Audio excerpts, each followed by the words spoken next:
সাহেরিতে যদি সামর্থ্য সাধ্য থাকে তাহলে আমি অনুরোধ করব, সাহেরিতে আল্লাহ যাই রিজিকে মিলাই খাবেন, তবে একটা অন্তত খেজুর খাওয়ার চেষ্টা করবেন।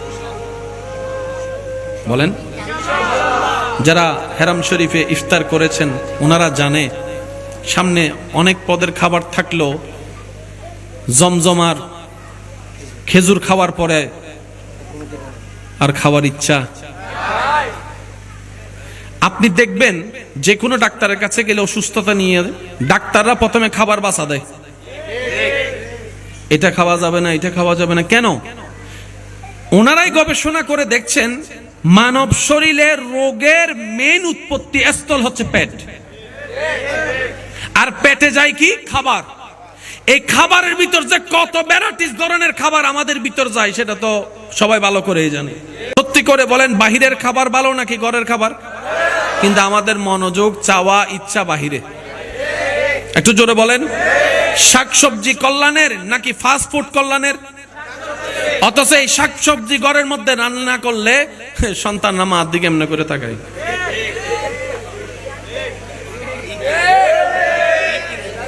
হ্যাঁ, আমি কি বুঝাতে পারছি কথা? তাহলে আমরাই নিজেরাই নিজেদেরকে ধ্বংস করে দিচ্ছি। কথা বলেন ঠিক কিনা? এখানে একটা কথা আপনারা মনে রাখবেন, বাহিরের খাবারটা কোন তেলে কোন পরিবেশে রান্না করছে সেটা কিন্তু আপনি আমি কেউ দেখছি না, কিন্তু ঘরের যারা রান্না করছে, মা বোন আপুরা যারা আছেন, ওনারা তো ওই জিনিসটা হাইজিন মেনটেন করে রান্নার চেষ্টা করে। কথা বলেন ঠিক কিনা? কিন্তু আমরা বাহিরে গেলে খেয়েও আসি, বিলও দিয়ে আসি, টিপস। অথচ ঘরে যারা রান্না করে সে মা বোনকে বছরে একবার থ্যাংক ইউ বলতে পারি। আল্লাহ পাক আমাদের মন মানসিকতা পরিবর্তন করুক, বলে না আমিন। অন্যের ভালোর মধ্যেই নিজেকে ভালো রাখা যায়। প্রত্যেকটা কিছুর একটা মেকানিজম আছে, প্রত্যেকটা কিছুর একটা আলাদা আলাদা সিস্টেম আছে। সেই সিস্টেমের ভিতরে কিছু বেসিক কারণ থাকে। যে দালানগুলো আপনি আমি পথ চলার পথে দেখে ফেলি এক সেকেন্ডে, দেখার ক্ষেত্রে 1 সেকেন্ড লেগেছে, সৌন্দর্যের নিয়ে কমেন্টস করতে হয়তো 2 সেকেন্ড লেগেছে, কিন্তু সেই অবকাঠামোটা তৈরি হওয়ার পিছনে অনেক বিল্ডিং এর মধ্যে 5-7 বছরও চলে গেছে। কথা বলেন একটু। মাশাআল্লাহ, জিনিসটা অনেক সুন্দর, যেটা 1 সেকেন্ড আপনি আমি কমেন্টস করছি, সেটার প্রস্তুতিকাল সময় কিন্তু 1 সেকেন্ড ছিল না। লক্ষ কোটি টাকা এটার পিছনে ব্যয় ছিল, শত শত মানুষের পরিশ্রম ছিল। দিন গিয়ে সপ্তাহ হয়ে, মাস পার হয়ে, বছর পার হয়েছে। আল্লাহ তাআলা আমাদেরকে যে ধর্ম দান করেছেন, যার নাম ইসলাম,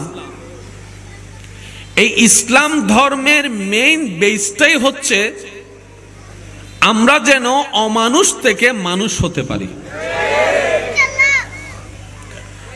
কারণ জান্নাত যে আল্লাহ সাজিয়েছেন, ওই জান্নাতে আল্লাহ তাআলার সিদ্ধান্ত, আমার জান্নাতে অমানুষ থাকতে পারবে, আমার জান্নাতে জানোয়ার থাকতে পারবে। আমি আল্লাহ জান্নাত বানিয়েছি শুধুমাত্র আশরাফুল মখলুকাত মানুষের জন্য।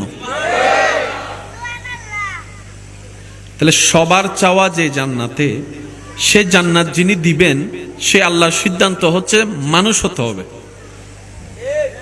কি হতে হবে? এটা সবাই বলে, কি হতে হবে? জান্নাত মানুষের জন্য। জান্নাতে আছে মহা সুখ শান্তি, এই শান্তি আল্লাহ রেখেছেন মানুষের জন্য। জান্নাতের ফল মানুষের জন্য, হুর গিলমান মানুষের জন্য, নহর মানুষের জন্য, জান্নাতের সৌন্দর্যতা মানুষের জন্য। সুবহানাল্লাহ বলতে থাকি। জান্নাতের হাজার নিয়ামত মানুষের জন্য। জান্নাতের সমস্ত নিয়ামতের ভান্ডার রব্বুল আলামিন সাজিয়েছেন, রেখেছেন শুধুমাত্র মানুষের জন্য। এবার বলেন, আমরা কোন পর্যায়ে পড়ি? আমরা কি পশু না পাখি না মানুষ? একটু সবাই বলি। তাহলে মানুষের জন্য যেহেতু জান্নাত, বুঝায় যায় আমাদের জন্যই তো জান্নাত। এবার আপনারাই বলেন, আমরা সবাই কি জান্নাতে যেতে পারবো? আমরা সবাই কি জান্নাতে যেতে পারবো? আমরা জান্নাত পাওয়া তো দূরের কথা, জান্নাতের ঘ্রাণ পাওয়ারও যোগ্যতা রাখি না যে যে কর্ম আমাদের জীবনে আছে। একটু জোরে বলেন না ভাই। এবার আমি কিছু বলবো কথা, আপনারা একটু বুঝে বুঝে আমাকে উত্তর দিবেন। মানুষের ভিতরে দুইটা গুণ, একটা হচ্ছে মানুষ, একটা হচ্ছে অমানুষ। কয়টা? জান্নাতে যাবে কে? আমি এমন ভাবে বলার চেষ্টা করব যাতে আপনারা বুঝতেও পারেন, মনে রাখতেও পারেন। আমি আমার জায়গা থেকে সর্বোচ্চ চেষ্টা করছি, বাকিটা আল্লাহর ইচ্ছা। মানুষ আর অমানুষ, বলেন মানুষ আর। কিছু কিছু মানুষের ভিতরটা এমন অমানুষের পর্যায়ে পৌঁছায় যায়, আপনার আশেপাশে খেয়াল করলে আপনি নিজেও দেখবেন, হয়তো অনেকবার শুনেছেন, আমরা মানুষটাকে আর মানুষ না বলে জানোয়ারের সাথে তুলনা করি। যেমন কেউ যদি কাউকে মাত্রাতিরিক্ত আঘাত করে, তখন আমরা আঞ্চলিক ভাষায় বলি জানোয়ারের মতো ফিটাইছে তারে। কি বলছে শব্দটা? একটু সবাই বলি কি? মানুষ আর জানোয়ার এক কথা নয়। মানুষটা জানোয়ার হয়ে গেছে, সমাজে প্রচলন কথা। তাহলে মানুষ আলাদা, অমানুষ আলাদা। যেই অমানুষ সেই জানোয়ার, যে জানোয়ার সেই অমানুষ আমাদের দৃষ্টিতে। এবার একটু বলতে থাকে, আপনারা একটু আমাকে উত্তর দিবেন। যে মা বাবার সাথে খারাপ আচরণ করে, আপনি কি তাকে মানুষের দলে ফেলবেন না অমানুষের দলে? আমি আপনাদের সিদ্ধান্তের উপর ছেড়ে দিয়েছি, যার যেটা মন চায় সেটা বলবেন। আমার বাচ্চা আমি চিন্তা করব, আপনার চিন্তা আপনি করবেন। কথা বলেন ঠিক কিনা? যে মা বাবার সাথে চোখ রাঙ্গায় কথা বলে, মানুষ দলে নাকি অমানুষের দলে? যে মা বাবাকে ঘর থেকে বের করে দেয়, আমি শুনিনি। যে বড়দের সাথে বেয়াদবি করে, যে ছোটদের উপর জুলুম করে, যে অসহায়ের উপর অত্যাচার করে, যে কোনো কারণের বলে মানুষের জায়গা দখল করে, যে মানুষের সীমানার মধ্যে না গিয়ে নিজের সীমানা পার হয়ে মানুষের সীমানায় চলে যায়। আর একটু জোরে বলেন না।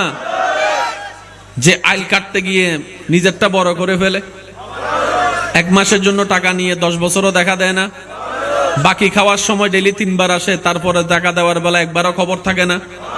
যে রাস্তা বন্ধ করে, জোরে বলেন না। যে পানি বন্ধ করে, যে যৌতুকের নামে বউয়ের গায়ে হাত তোলে, যে যৌতুকের নামে অত্যাচার করে, যে পরকিয়া করে, যে স্বামীর সাথে বেয়াদবি করে, যে শ্বশুর শাশুড়ির সাথে বেয়াদবি করে, যে অন্যের হক মেরে খায়। আর একটু জোরে বলেন। যে ইফটিজিং করে, যে নেশা করে, যে গাঁজা খায়, যে সুদ খায়, যে ঘুষ খায়, যে জুলুম করে, যে মানুষকে অশান্তি করে, যে মানুষের মুখে চোখের, যে মানুষের চেহারায় চোখের পানি আনে, যে মানুষকে কষ্ট দিয়ে অন্তর ভেঙে দেয়।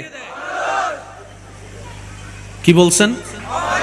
জোরে বলেন, আরো জোরে বলেন। এই সমস্ত অমানুষের কাজ আপনার আমার আমাদের ভিতর আছে না নাই? এবার আপনারাই বলেন, আমরা কি মানুষের পর্যায়ে পড়লাম না অমানুষ? আর অমানুষ কখনো জান্নাতে যেতে